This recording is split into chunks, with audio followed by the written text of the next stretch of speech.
There are some people who will never change their minds about the crazy, reckless cyclist in downtown Toronto. You see it again and again on Twitter. People blaming the victim like the day of or the day after without even knowing the details. So let's take a little look at cyclist behavior versus motorist behavior. So 2 trucks parked where they shouldn't be, one in the bicycle lane, that's 2. Now we've got Mr. Truck Driver blocking off the road and narrowing the options just a little bit more for them, making them a little bit afraid that he's going to back up and smash him in the grill. So yeah, it's definitely 3. We've got a car that pulls into the cycle lane and a pedestrian accidentally jumps in front of a bike there too. So it's 4. That was 1 minute of activity, which you should have to wait like a whole day to see those many incidents that disregard a cycle lane so flagrantly.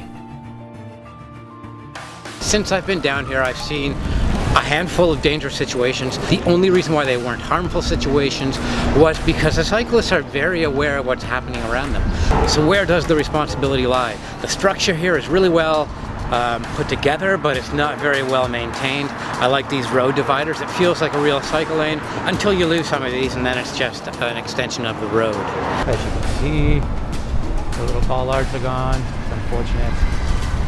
So that myth of the idiot cyclist, I'm just not seeing it anywhere. I'm not seeing it in any of my shots from above.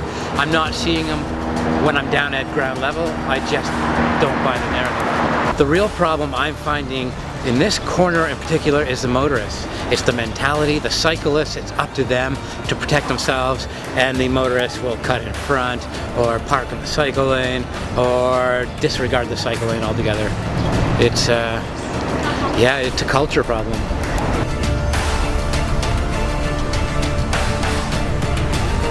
So on this street, I almost think you could put a great big sign up here saying, "Do not turn in front of the bicycles. They are moving quite fast.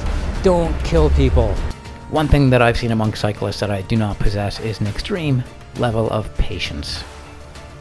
Oh, Mr. Steamroller. Yeah, he just doesn't care. He's like, you can see me, I'm a steamroller. If you die, it's your fault. Whatever. I'm steamrolling and I don't care about your bikes. They'll get crushed. So will you.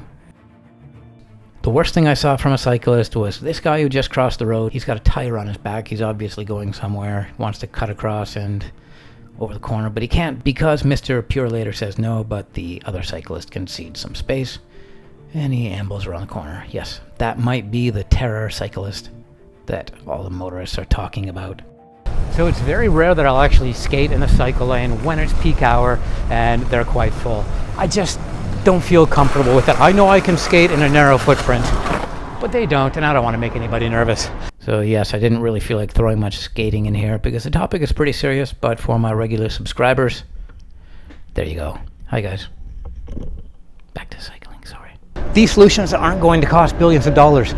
21 people have died in the streets being hit by cars, whether cyclists or pedestrians, since January. I'm not saying it's easy for motorists or pedestrians. The structure seems to change every year. The rules change along with them, it seems. When's it all right to merge into a lane? When do you have to go right up before you turn? Am I really supposed to cross that lane and then stand on that little island? What's going on here? You should see this place on Saturdays. It's very weird.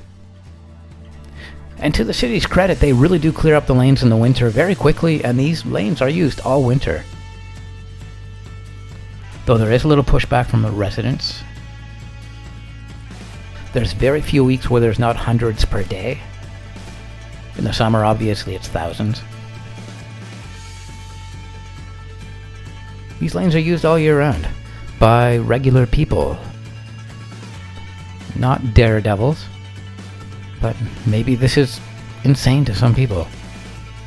Maybe this is what they're talking about. I don't know. I just can't empathize with these anti-outside people.